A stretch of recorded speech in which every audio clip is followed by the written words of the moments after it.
Welcome to For the Long Run, the podcast exploring the why behind what keeps runners running long, strong, and motivated. I'm your host, Jonathan Levitt. I've been running for a few years now and have the privilege of meeting many incredible runners on my travels all across the country. This podcast is intended to share those amazing conversations. And welcome back. Today I have Lindsay Crouse joining me today. Lindsay, thanks so much for joining in. Thanks for having me. Of course. So the big question, and I warned you by saying that the first question is the hardest of the interview. Who is Lindsay? Who am I? Who is Lindsay Crouse? Yeah. Okay. Who indeed? I am a senior editor and a reporter at the New York Times, and also a marathon runner. Awesome. So if you don't know Lindsay, she has been a part of some pretty monumental stories from the New York Times, and this has contributed to some fairly large structural change, I'd say. So first, Lindsay, thanks for everything that you do and continue to do for our community in general. I think thanks to the community for amplifying it, because if you just kind of reported the stuff into a vacuum, then definitely nothing would change. For sure. So I'm particularly referring to Mary Cain's storytelling and what you did to help her get her message out. So I want to know, where did that come from? How did that come about?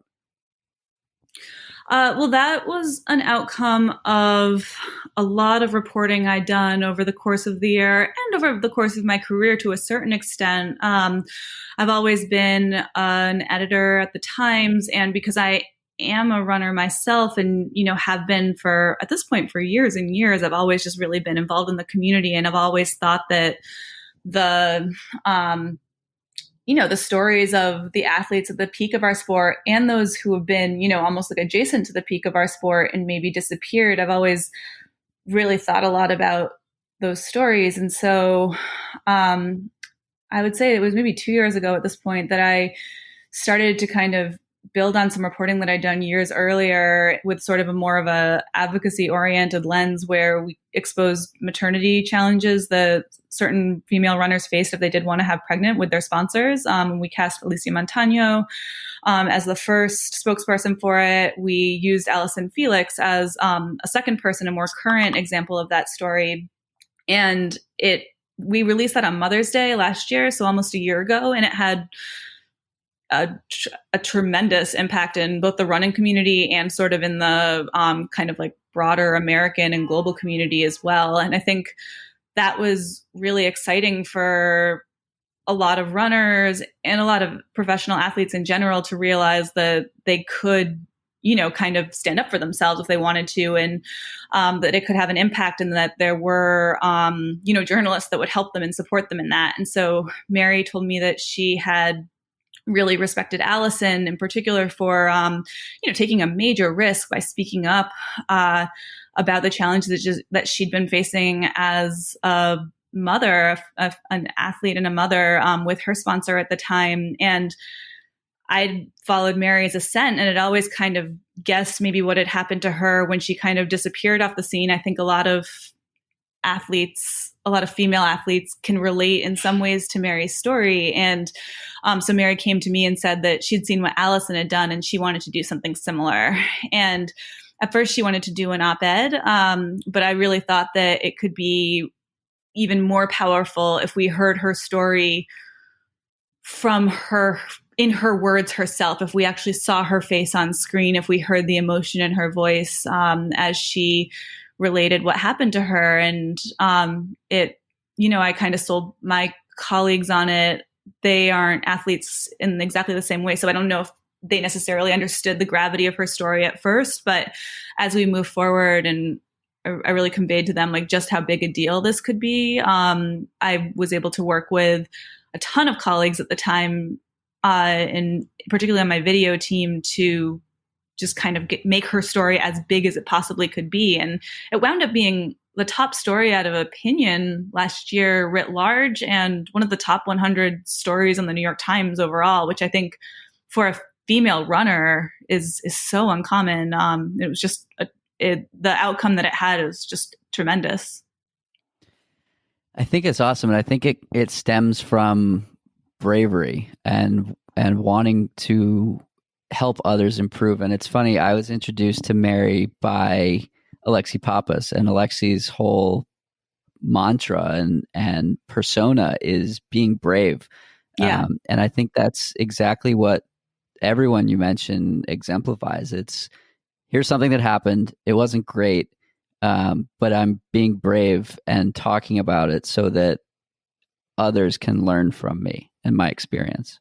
Yeah. I mean, I think people talk a lot about like risk and failure are huge kind of like buzzwords right now in society. But I think, you're not being really brave unless the night before you publish something, like you're kind of freaking out. Like, you've done all your due diligence. You've thought all this through, what you're doing, but you still don't know what the outcome will be. And, when Mary finally saw it, I think she was really moved, but I think she was like, oh, wow, this is really happening. And, for me, even publishing, it's like, I've checked this out, but like I've reported this story, but you just don't know what the outcome's going to be with something like that. Especially after the reporting that we've done on the maternity, it's like you go to sleep knowing this is going to publish at 5 a.m. and, you can't sleep because you just don't know what's going to happen next. And I think that is bravery. And I really respect Mary for taking that step, and the other women that shared their stories with me at major risk of retribution from their sponsors. They all broke the rules, and that's audacious. That is true bravery. So what was it like working with this group that they were, like you said, they were breaking the rules. They were going against the grain and doing what their contracts said they shouldn't do. What was that process like?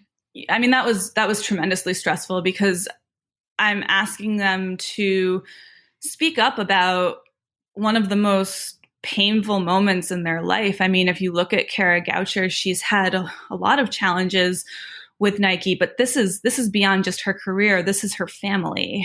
And I can totally see why someone would just want to, move on and say, this is a challenge I faced, but why should I put myself on the line? Why should I go on the record about something that is so painful for me when I don't necessarily have a lot to gain? And that would be totally respectable.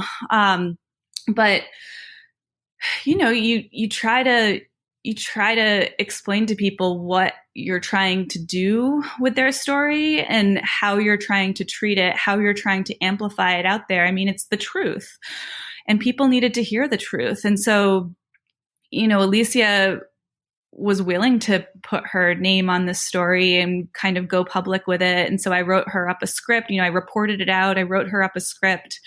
And we just had her deliver the story in the form of a Nike ad. And then with Kara, totally understandably, she was like, if Nike sues me for this, like, will the New York Times lawyers back me up? And we can't. All we can do is verify what she's saying. And ultimately, she decided that she was going to do it. And I mean, that is bravery. That is, I respected that so much. And if I hadn't had a chorus of women, ultimately, I mean, Allyson Felix, like her contract was still pending when she did that and when she came forward. And yeah, I just have tremendous respect for these women, especially in a position as vulnerable as being a mother and a new mother.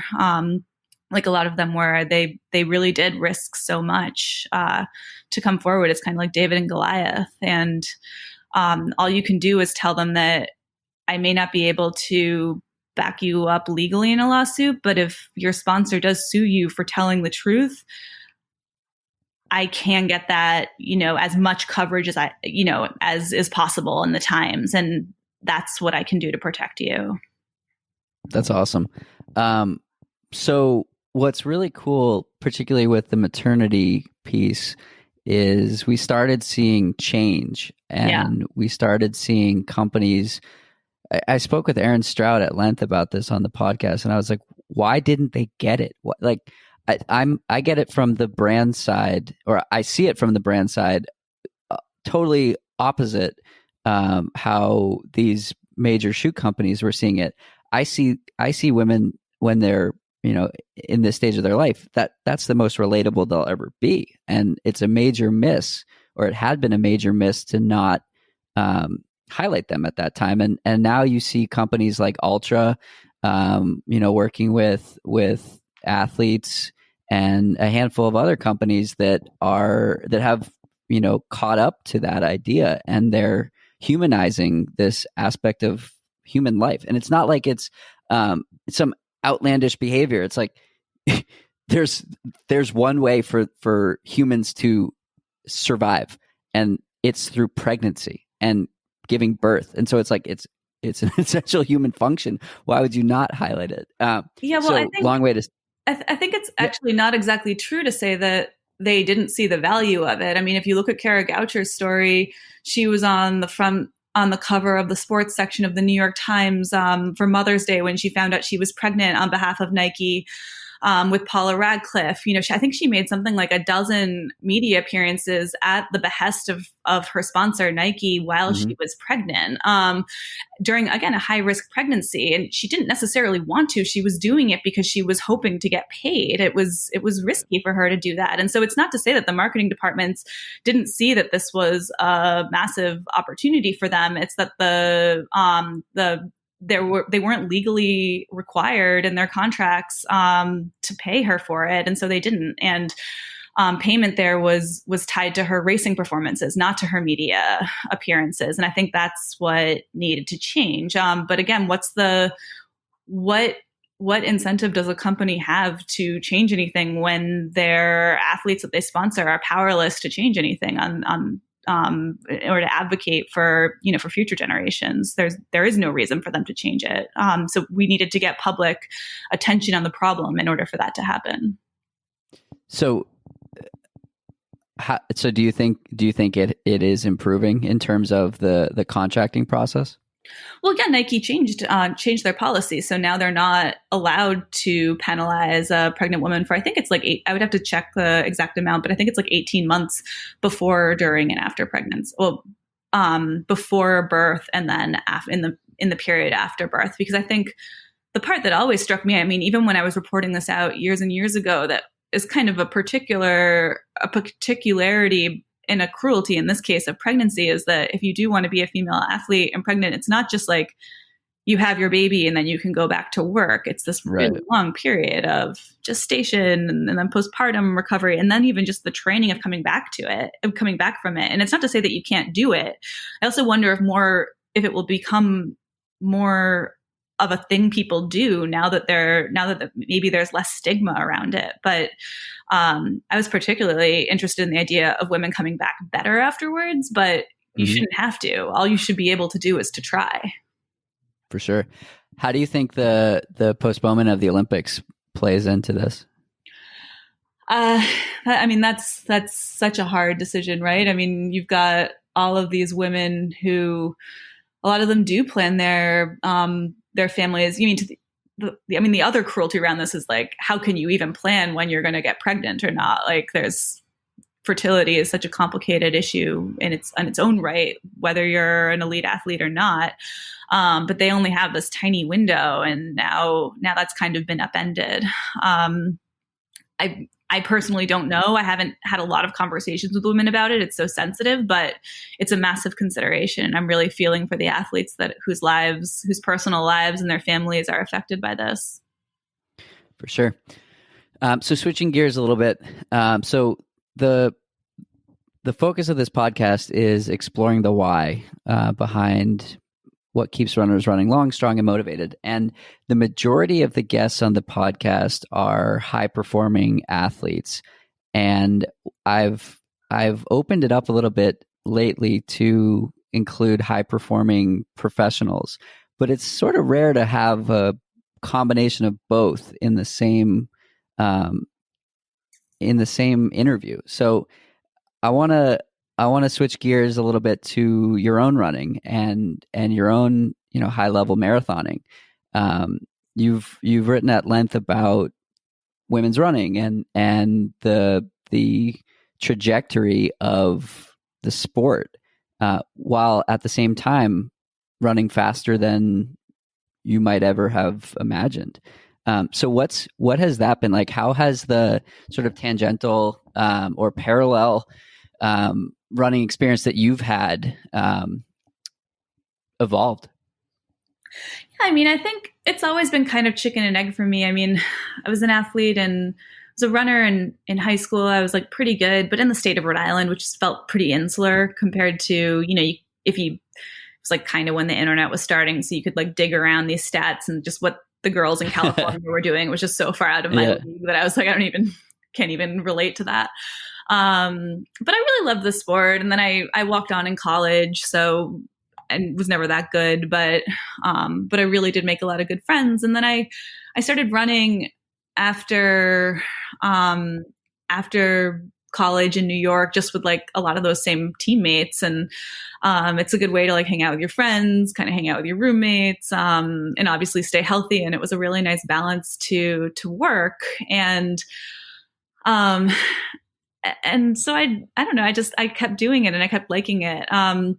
And then I got a job at the Times, maybe like 5 or 6 years out of college. And we weren't really doing a lot of women's sports. We definitely weren't doing a lot of running coverage. And we especially weren't doing a lot of women's running coverage. So I just kind of saw an opening there where I was like, I thought my friends were doing interesting things. I thought the friends of my friends were doing interesting things. And I just kept raising my hand to kind of cover some of it, especially from my own perspective, because I think the way I saw female runners and kind of, I guess, like the inspiration they were having for me, I figured other people would probably be interested in those stories as well. And I was especially always interested in sort of like those sub-elite, definitely the professional runners I'm interested in. And I think you could write an entire like business school case study on, people like Shalane Flanagan, Des Linden, and just like the way that they achieve success, I think is scalable to a lot of other sectors. But sub-elite athletes, especially female athletes, really interest me because I think it's just all still pretty new in a lot of ways. And therefore pretty exciting. And I think we really saw that this year and last year with sort of this surge of sub-elite American women. And in some ways, what they've done has, or I guess you could say, what I've done is mirrored what they've done, where there almost has been like this baton pass of American women getting really good at the professional level, kind of handing, and then that kind of trickling down to like really good sub-elite women, and then other good sub-elite women, and then people like me. And I feel like I didn't realize that was happening until it was happening. And I finally, I had a bunch of injuries for a while, like a lot of other sub-elite women. Like I wrote an article about Allie Kiefer and how she dealt with that. And while I was kind of writing about her doing so well in New York, like I'd also had the same sort of challenges and the same outcome at a less competitive level, but the satisfaction and I think the psychological element is the same. And when I saw all these other amazing sub-elite women, like a lot of whom I think it's really important to note, they also weren't like great in college, and that probably has influenced their psychology of like the idea of just kind of being in the, doing a race, not because you're winning, but because you love it and because you're improving on your own terms. As soon as I kind of saw what they were doing, I realized I could do that too. And what was really exciting about that was that it wasn't just saying like I could do it. It was like I kind of did do it. And it was also cool that I didn't actually succeed when I wanted to try to make the Olympic marathon trials. And I mean, that's like an insane goal for someone like me to want to do. But it was like you run 251? 253. I think I could have broken 250. It's been kind of bittersweet with all these race cancellations because it's like, I'm going to get married. Like I may have a kid at some point too. And it's like, then the reality is you do have to pause at some point, and you don't know what it's going to be like when you come back. But part of me does still want to kind of go after that 250 at some point if I can. That's awesome. One of the things that you touched on was like some of the takeaways you had from people like Allie Kiefer and others. I learn a ton from everyone that I interview on this podcast, and it's like a learning lesson for me every single time. I spend 30 minutes or an hour with someone. What are some of the takeaways that you've had with the elites or sub elites that you've had the pleasure of getting to know through your interview process? I mean, from the elites, like I think, I mean, with Des Linden, I think like never giving up is just really important, and just kind of doing things your own way, and kind of, I really admired how Des really finally persevered and pushed through at Boston in that really awful weather year. I thought that was, reflective of a lot of women at the time. And she was just kind of like at the front of it, and just like toughness personified with her just really excited me. I think Shalane Flanagan, and just sort of the way that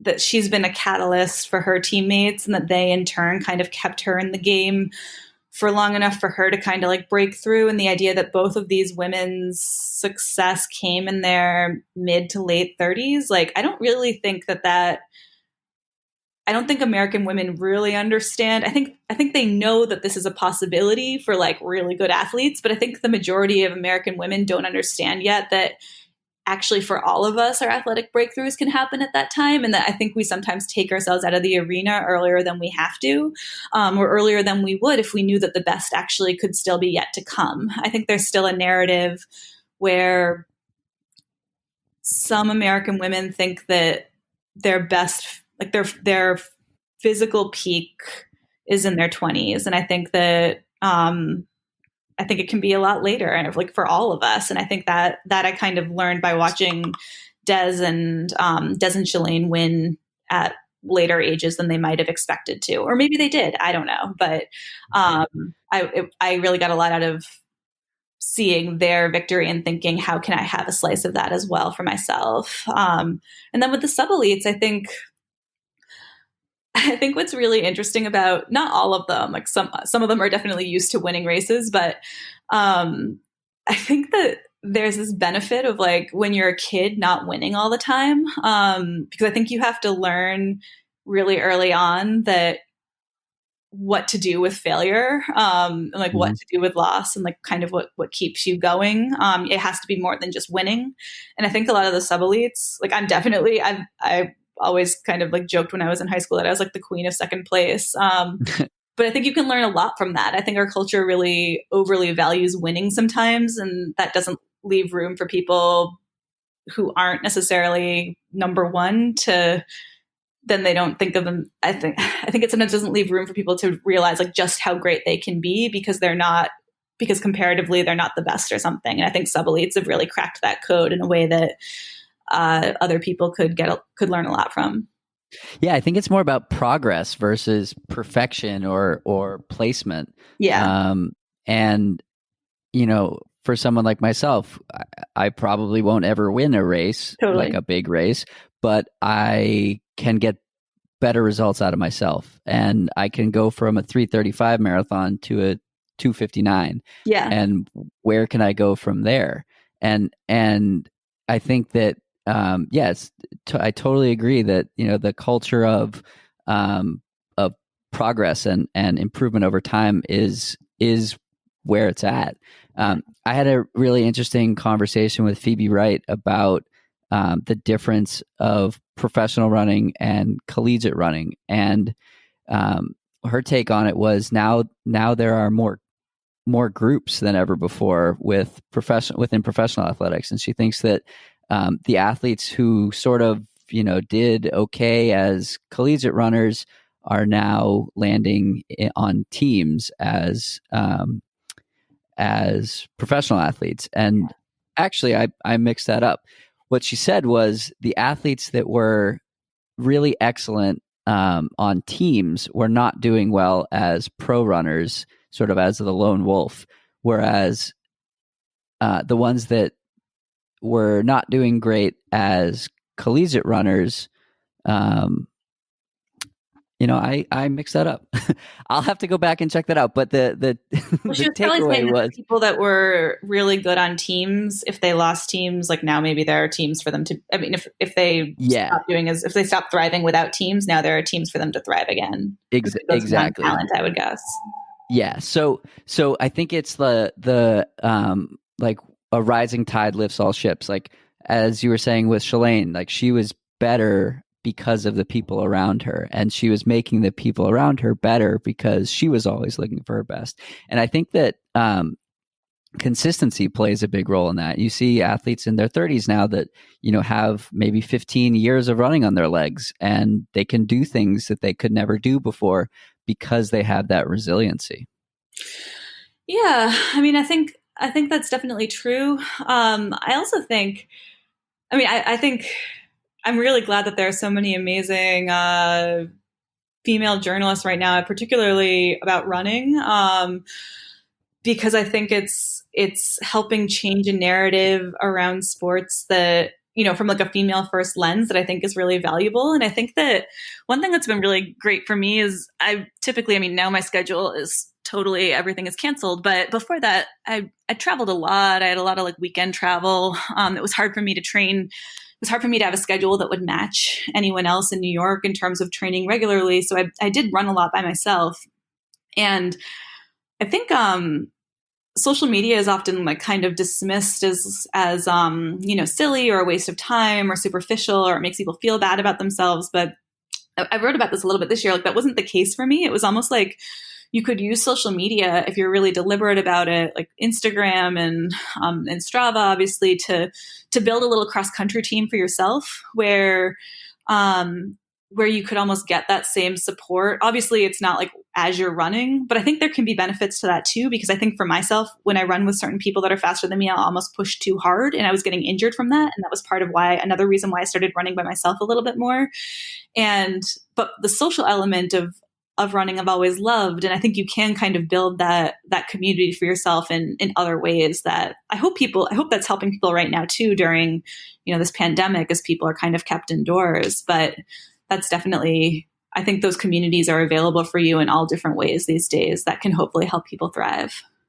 Yeah. And I think that people are seeing people like themselves achieving things that they might want to achieve on their own. Yeah. And so it's like, oh, they did it. Why can't I? And so Matt Chittum with his Rambling Runner podcast, he highlights all these stories of, I don't want to call them everyday people, but they're everyday people, sub elites or one step below that. And these are people who work 9 to 5 and have kids and a family and this and that.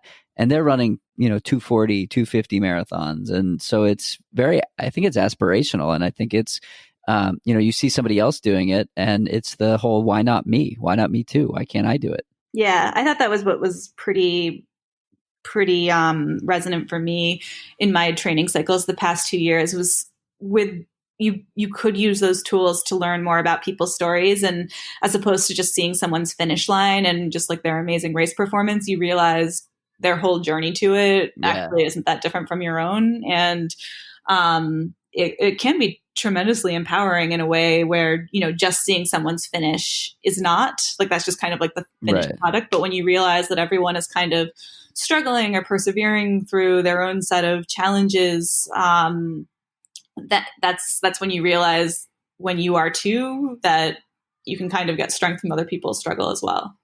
Totally. And what you called it before, the handoff from the pros, I think we see it here too. You look at athletes like Steph Bruce and Sarah Hall and the whole Northern Arizona elite team, and how they all, Tin Man, any of them really, how they highlight not just, oh, Allyson won the race. That's great. Yep. No, you knew what it took for her to win that race, and you knew that she had some highs and some lows, and you can be a fan of her process and her experience beyond just seeing how excited she was to break the tape. And I think that that also has the trickle down for amateurs, and that's sort of how I try and use social media with my own persona or approach, where 2019, I had plenty of highs when it came to running, but life wasn't, just as high. But the year before was awful from a running standpoint. And so, it's that balance, and it's it's showing that, it's not all daisies and unicorns and puppies all the time. And I think that makes everyone much more relatable. And when you're going through the lows, it makes the lows, I think, a little more manageable to know that, there are other people experiencing that too. Yeah. I mean, I think that's another really wonderful thing about being an amateur runner is that you just have to have the other elements in your life. Like, I just don't know what you would, I would hope that there aren't a lot of amateur runners that feel like running is their whole life. And then whenever you do get those injuries, you have other things going on that can catch you. Like, hopefully you do have another job. Hopefully you do have a family and friends outside of running. And so you can use those injuries as an opportunity to really invest in the other sides of running where you might have less time when you are training really hard for something. And I've always kind of looked at it as like a triangle where you have, I have this theory that I call like the life triangle where you're always striving for equilateral, where you have like all three sides kind of being balanced. And those sides for me tend to be like work, friends, or a relationship, and then like running. And taken together, those three things are your life triangle. And then so you're trying for equilateral where all three sides are the same. You settle for isosceles where it's like two sides are equal and one side is kind of getting the short shrift. So like say when you're training for a marathon, like running and maybe work are huge and you're just not seeing your friends and family as much. And then what you really don't want is scaling where the long side gets like way too big because then the triangle will collapse. But it's like there's this real benefit of running where I think you can have all three sides of your life somewhat equal. And if you just keep trying to keep them all balanced, like I think that's a beautiful thing about being an amateur athlete right now. Professionals, I imagine it's harder because your kind of fitness side and your professional side are combined. But I think it's great when you can separate all those things and have them balance each other. I think that's the best description of balance I've ever heard. Specifically, if one is too large, the triangle will collapse. Magda Boulay explained it in a way that I loved as well. And she said, for me, it's not about balance. It's about checking the boxes of the things that are most important to me. And, at the end of the day, if I come home and, I've referenced this quote like a dozen times on this podcast, but if you come home at the end of the day and you can look your spouse in the face and be happy, and you can look for her son and her dog and her employees, and she was proud of her running in that day, like that's the core of what's necessary. And these sort of like fundamental pillars that keep you afloat, and sort of everything else falls into it. And I also like to look at it as like a pendulum, and sometimes the pendulum swings far in one direction, but it has to come back. And like you said, you're marathon training, so sometimes it goes far in one direction, but you can't be far out one way forever. Otherwise, you sort of lose the other stuff. So yeah, I think that's a really, really cool way to look at it. Yeah, I can be kind of gluttonous. So I think three is what I need in order to be satisfied. Cool. One question that I asked Erin that I'm curious about your perspective on, as well, is what can men do to continue to elevate women's running and journalism in general? Yeah, I think there was one guy journalist once that asked me, he was like, what can I do better on women's sports? And I was kind of like, I don't know, make room for more women in the sector. Running is an industry or a sport where it's actually a really exciting time right now for women, because I think the female runners are really, really they're not only incredibly talented and really successful right now, like the ones at the front of the pack and in the middle of the pack and at the back of the pack. Like, I just think American women are just like really, really exciting right now. From an athletic perspective, but they're also really amazing from like a personality perspective. Like, again, I think you really could do some fascinating leadership studies on not only the front of the pack women, but also the middle of the pack, like our sub-elite type women. Like, there's just so many interesting stories there. And they're sort of female forward. And I think that just as in the past, the last time America was really fascinated by American distance running, it was like when Steve Prefontaine was ascendant and kind of at the head of it. And he was kind of like a renegade, like kind of like a lone wolf. But these women are doing it in more of a collective way now. And I just wonder if they could lead the way in kind of spearheading a renaissance of intrigue in American distance running that does lift the entire sport from not only an audience perspective, but also it could just put more money into the sport if people were more interested in it overall, if there was more audience for it. And I think probably female journalists are going to be key in elevating the sport overall for that reason. I think we just connect more to women's stories.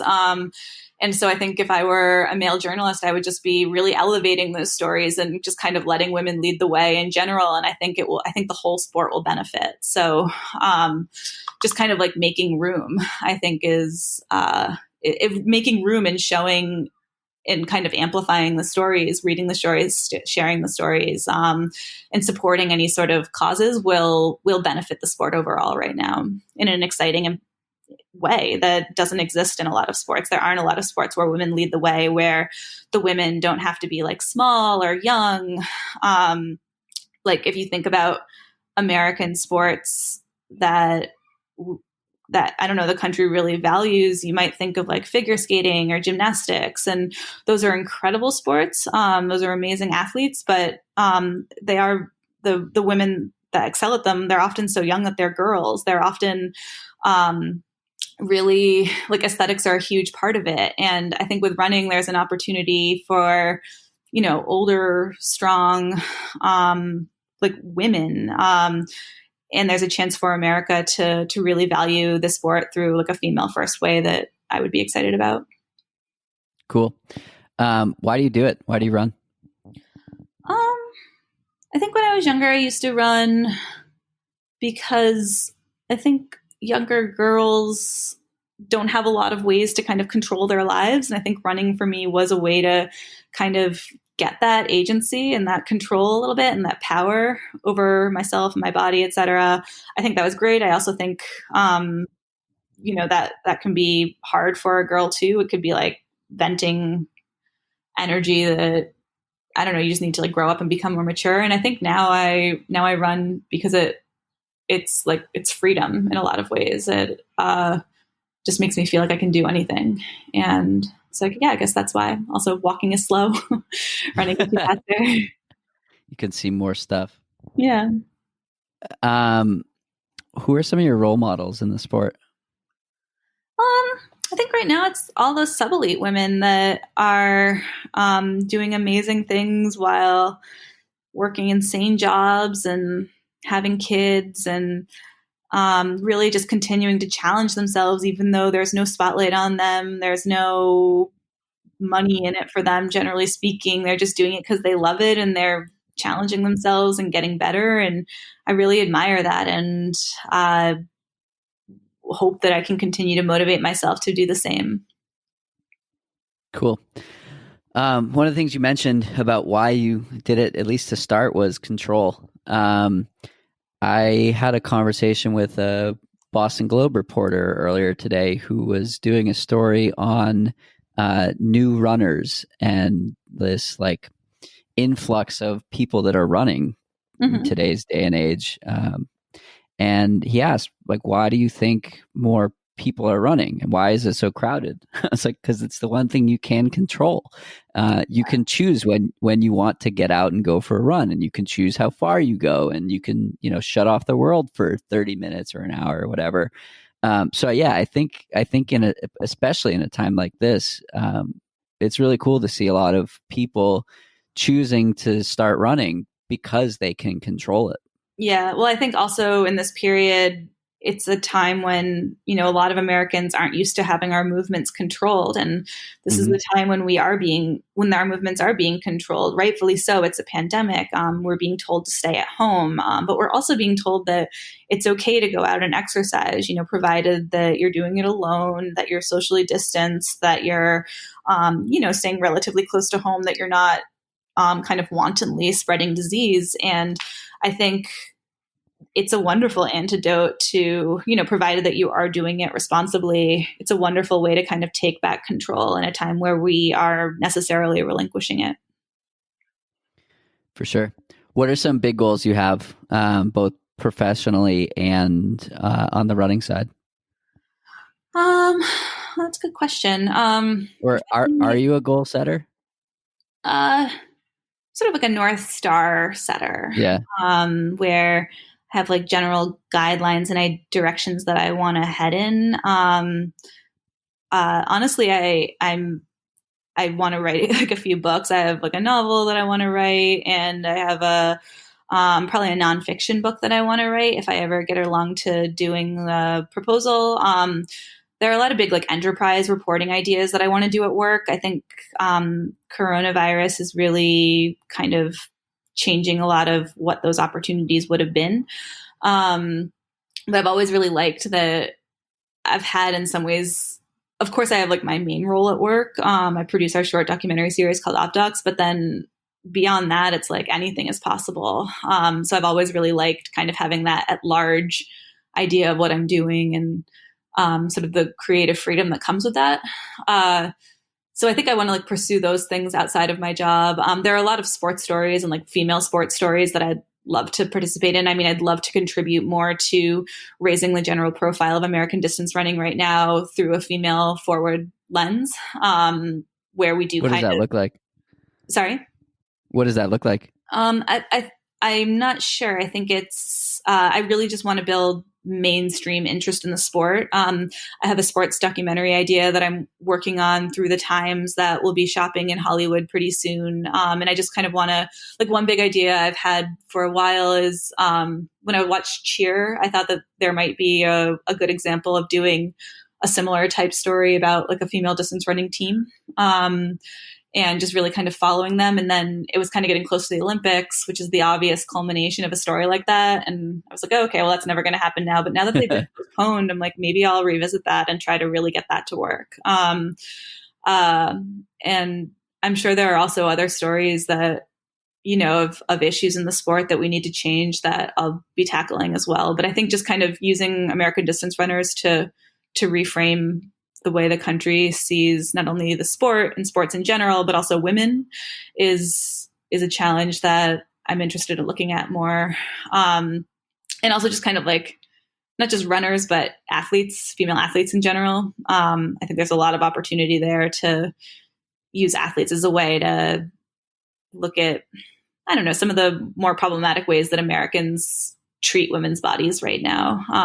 And to help other American women kind of like see their bodies in a more positive way. I think athletes are a way we can do that more. But I think coronavirus is really, it's changing a lot of our professional opportunities right now. So I'm just trying to see, are there any positive ways that, in this crisis, are there any silver linings that we can take from this? Like, obviously I don't want things to go back to normal.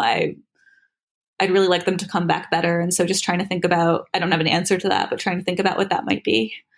Because there's a lot of uncertainty right now. And I think moments like this, they're a good time to kind of step away from the goals that you have and think much more broadly about like what's important overall. So that's what I'm trying to do. Cool.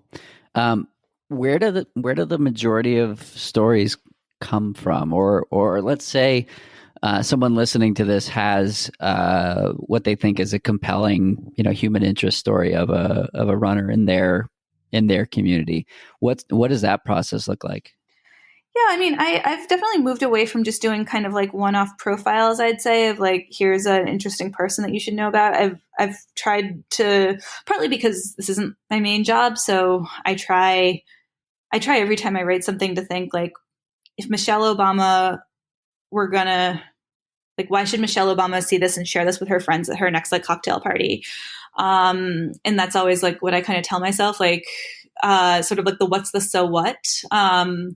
What's the way that this specific story that I'm writing, what's like that nut graph that will really kind of elevate it and help someone who doesn't necessarily care about running or even care about like women overall? Like, why should they read this? Like, why should this be on like the front page or the home page? Like, why should this be like one of the most read stories of this week or something? Like that's just what I try to tell myself. And if I can't come up with an answer, I just like shelve it for a little bit until I can. Just because again, I try to like use my time in a way where if I am going to do something that, you know, it's really just, do I want to stay up all night doing this or not? The answer needs to be because it's going to like change something. It's going to have impact. So I'm always trying to like take a profile, take a story and figure out if I can give it that sort of, so what? And if I can't, then it doesn't mean it's not a worthy story. It's just, it's not right for me at that moment. But I do find that a really interesting creative challenge to think like that. But if someone does have that kind of story, like I do love the challenge of thinking like that. And I think most stories that interest all of us, there's a reason why, and we just need to figure out what it means. And so I think the best way to send me those, if you do have them, is, my DMs are open, my Instagram's open, my email is just my first last name at mytimes.com. I'm really easy to get in touch with. And yeah, I love kind of like brainstorming why those stories should like belong in the Times. Cool. You talk about the North Star that you have and sort of follow. Has that evolved over time? And if so, how has the focus you've taken evolved? Wait, I'm sorry. Can you say that again? Yeah. So you reference like versus having a specific goal of accomplishing something, you follow, your North Star. For me, my North Star is improving every day and beating what I did last year, with a handful of different qualifiers. So, but it's definitely that it hasn't always been about being better. For me in the past, it's been very number driven. Like I need to do this to achieve success versus progress is success for me now. So I'm curious, how has yours evolved over time? Because it sounds like what it is now, and correct me if I'm wrong, is sharing these amazing stories and developing the human interest so that it can move things forward for large groups of people, so that everybody can be better as a result of the work that you're doing. When you started in this role, was it similar? Was that sort of off base? I think for me, I was almost like trying to make the best of situations more than I should have been when I was starting at the Times. Like I was almost more satisfied with incremental success to the point where the increments were just like too small. And where I almost like counted myself out of a game. It was like I felt like I had hit a peak. Partly, and I had reasons why I was thinking that. I was getting injured in running. I wrote about this in an essay this January. It was like something kind of like, at some point in our lives, like for some of us, this is high school. For some of us, it's college. For some of us, it's the period afterwards. Like you kind of define yourself. And then at some point you just like become who you are. And then your lives get built up around whatever that is. And no matter what you might actually be capable of, everything that gets built around this, it keeps you in that same place. And I think that was kind of happening for me. And I think that's why running and kind of becoming like a way better runner than I ever thought I could. Like no one's going to stop you from trying that, but in the rest of your life, they can stop you. And I think it was like keeping me from being as ambitious as I might have. Like, why not? Right. And so, I think I was just being a little too satisfied with like, oh, great. Like this was like on the most read list, or, oh, this was on the front page. It's like, I think I had to like kind of step back and like reset and say, no, what is the real point of this? Like, what do you actually want to do with this? And it's like, no, I want to change policies. I want to like start national conversations. I want to like change people's lives to the extent that I can. I want to change my own perception of myself and what I can do. And as soon as I started thinking that way, like I felt like I did radically different things. And I just like, I think 90% of effort and 100% of effort feel the same. And so I just started putting like 100% of effort into the work that I was doing. At the same time, that's exhausting. And I think I kind of needed to like step back from that a little bit. And again, reset and try to think like, okay, how can I do this strategically in a way that does feel more sustainable? And so I think that's, again, like a silver lining to me of this moment, where it's like, I don't feel any pressure to be better than I was before, because I think it's time, just like in a race, to like kind of take a break and then hopefully come back and be better after that. But it gets tiring to just try to be like better and better and better. So I had a really interesting chat with Mary Cain recently, and she shared that she feels that structural change is finally possible. So when you hear someone like that make a statement like that based on something that you created, what does that feel like? Yeah, it's great. I mean, it's everything that you want to have come out of something that you work on. I mean, especially we started this conversation by thinking about risk and I guess like being brave sort of. And I was really nervous about what the outcomes of that reporting were. Like, I knew it was the truth, but you don't know how people will react to that truth. Right. We were basically telling the world that something that is legal and so widespread to the point, and so tolerated to the point of being effectively normal, we were telling people that that was wrong. And you don't know what the reaction to that is going to be. All you can do is try. And yeah, so it's a tremendously great feeling to know that people did care, but that definitely wasn't a given.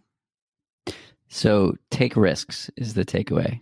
We'll take smart risks. Do everything you can, like, check things to the point where you are staying up all night. Like, don't just wantonly take risks, but and don't be reckless. But yeah, if something feels right and feels like something that you care about, just because it's not popular and it's not the status quo, doesn't mean you shouldn't do it. Cool.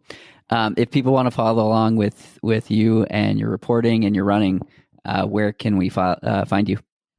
I think everything is pretty much just my like at Lindsay Crouse or Lindsay Crouse at nytimes.com or just like my first and last name.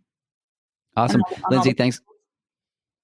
Cool. Thanks so much for joining in today, and we'll see you out there. Yeah, great. Thanks for having me. Take care. Of course. Bye. That's it for today's episode. Like many long runs, it's sad when it has to end. I hope you join in next week on For the Long Run. And in the meantime, happy trails. If you've enjoyed this episode, it would mean a lot to me if you shared it so that others can find it and enjoy it too.